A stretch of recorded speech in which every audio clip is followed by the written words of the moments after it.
Oke, halo teman-teman, selamat datang lagi di channel Everemel Rangga. Dan di kesempatan kali ini kita akan belajar lagi tentang Debian 12, khususnya untuk konfigurasi DHCP server. Gimana cara konfigurasinya dan apa sih itu DHCP server? Mungkin kita bahas terlebih dahulu ya. Ini dia materinya. Oke teman-teman, kita coba materi sedikit tentang apa itu DHCP server ya. Jadi DHCP server itu merupakan singkatan dari Dynamic Host Configuration Protocol. Jadi dari namanya saja sudah terlihat kalau ini merupakan server yang memberikan dynamic host atau host yang dynamic. Jadi server ini memberikan alamat IP pada perangkat lain yang terhubung ke jaringan. Sederhananya seperti itu. Gambarannya seperti itu. Nah, nanti ada satu server kita, di mana server kita ini diibaratkan mempunyai 4 klien. Nah, 4 klien ini nanti secara otomatis akan dapat IP masing-masing. Ya, karena networknya di sini 192.168.1.0. Lalu server kita 192.168.1.1. Klien bisa mendapatkan IP seperti 1.100, 1.101, atau kita bisa setting nih 1.10. Ini terserah. Yang penting masih dalam standar konfigurasi yang benar seperti itu. Nah, gimana untuk prakteknya? Kita langsung coba praktek di Debian. Oke, sekarang kita akan coba untuk praktek konfigurasi DHCP server. Pertama-tama buka terlebih dahulu Oracle VMbox-nya. Lalu setelah itu buka lagi Debian yang sudah kita konfigurasi dan juga kita setting. Nah, setelah itu kita bisa login terlebih dahulu menggunakan user yang sudah kita buat. Kalau di percobaan kali ini namanya Efraim dan juga passwordnya Aib. Nah, setelah masuk sini kita tidak bisa langsung untuk melakukan instalasi. Kita perlu masuk ke super user. Caranya kita ketikkan super user lalu ketikkan passwordnya.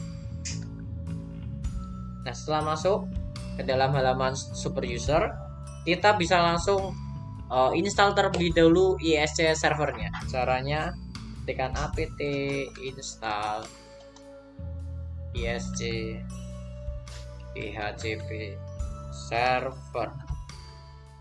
Nah, ketika kita enter, nanti ada konfirmasi seperti ini. Cukup kita Y lalu enter.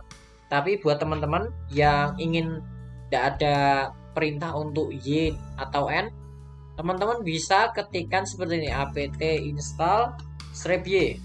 Nah, ini membuat nantinya kita tidak perlu lagi memberikan seperti konfirmasi seperti itu. Coba kita enter. Nah, tenang saja teman-teman, ini ada warna merah seperti ini. Memang seperti ini, kita perlu setting terlebih dahulu untuk DHCP servernya. Nah, pertama kita perlu setting interface-nya terlebih dahulu. Jadi kita edit nano /etc/default lalu /isc DHCP server. Nah, teman-teman lihat di sini ada settingan yang harus kita rubah. Di bagian atas ini DHCP di V4 kita hilangkan pagarnya supaya aktif. Lalu di bagian V6 karena kita tidak menggunakan V6 kita pagar saja. Dan yang V4 kita masukkan port yang kita gunakan. Kebetulan kita menggunakan port ENP0S8. Jadi kita ketikkan ENP0S8. Lalu kita save, Ctrl X, Y, lalu enter. Nah, setelah save kita clear terlebih dahulu. Untuk yang kedua, kita bisa masuk ke etc lagi. Kita ketikkan nano untuk edit. Lalu /etc. Lalu /dhcp, lalu /dhcpd.conf. Kita enter. Nah, nanti akan tampil seperti ini, teman-teman.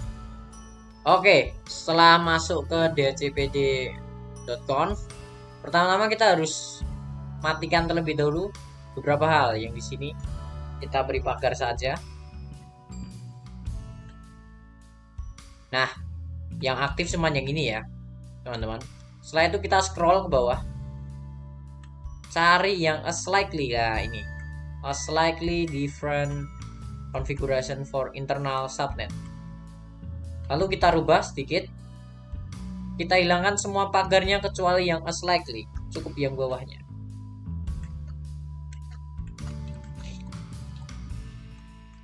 Nah, setelah semua pagarnya hilang, kita bisa coba edit sesuai dengan IP statik yang sudah kita setting. Kebetulan yang kita setting tadi adalah 192.168.11. Jadi kita masukkan netmasknya 255.255.255.0. Nah, di range ini adalah jarak buat IP kliennya nanti. Jadi ini harus berada di subnet yang benar. 192.168.1. Nah, ini yang berbeda, teman-teman. Teman-teman boleh masukkan, terserah teman-teman. Kalau saya mau dari 100 sampai 200. Jadi seperti ini. Jadi nanti ada 100 klien yang bisa masuk ke server ini. Nah, sampai 200 seperti ini. Nah, lalu di sini ada option domain name server. Ini bisa teman-teman masukkan IP-nya saja karena belum ada domain. Nah, untuk yang option domain name kita bisa masukkan domain kita.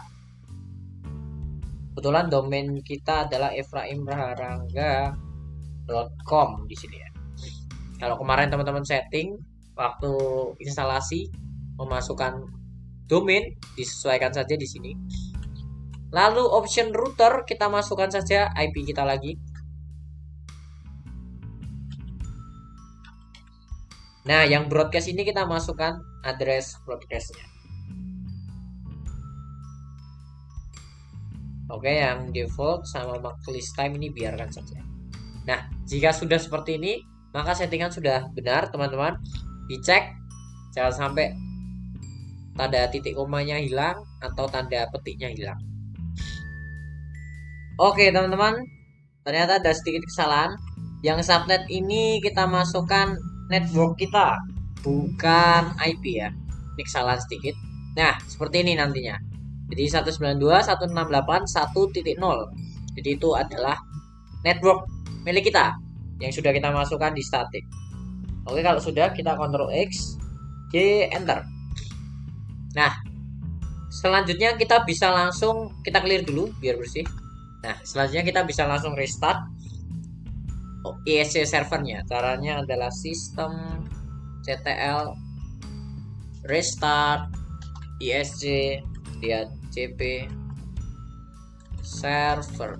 Nah, ketika settingan yang kita buat itu betul, maka yang terjadi adalah tidak akan error. Tapi ketika error, berarti kita perlu cek nih, ada kesalahan pastinya di settingan kita. Kita coba ya. Nah, ternyata aman. Berarti DHCP server sudah berjalan dengan baik. Dan sekarang saatnya kita tes terhadap Windows. Oke, kita keluar dulu ya. Nah, jadi kebetulan kita sudah setting di networknya, network milik Debian kita. Untuk adapter 2-nya aktif dan disambungkan ke host only adapter. Nah, ini membuat kita bisa terhubung dengan Windows, teman-teman. Kenapa bisa begitu? Kalau kita cek di control panel,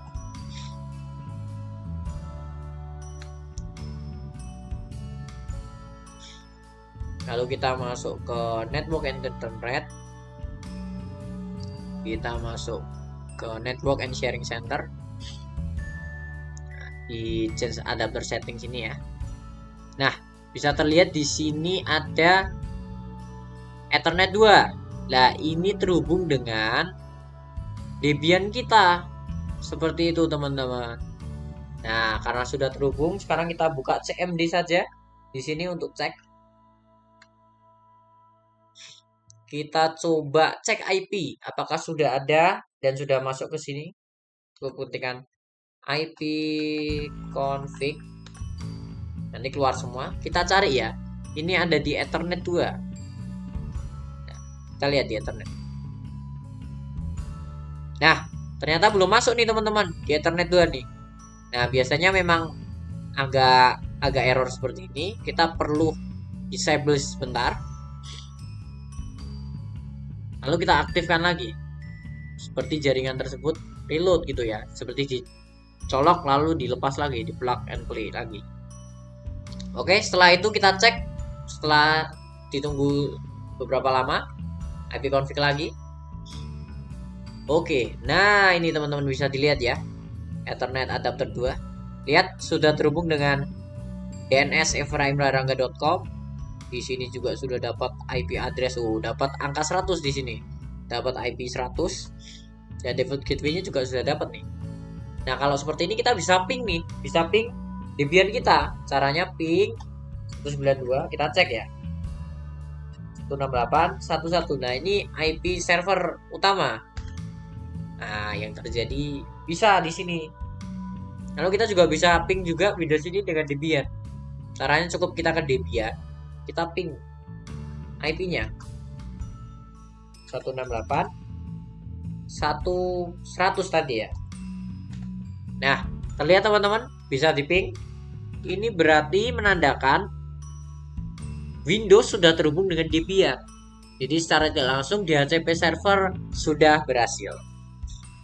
Oke, mungkin sekian video kali ini. Semoga bermanfaat. Dan kalau teman-teman mengalami masalah nih saat melakukan instalasi DHCP server, mungkin bisa komen di bawah. Dan mungkin kalau aku bisa bantu, aku akan jawab komentar kalian. Saya Efraim Larangga, sampai jumpa di video selanjutnya.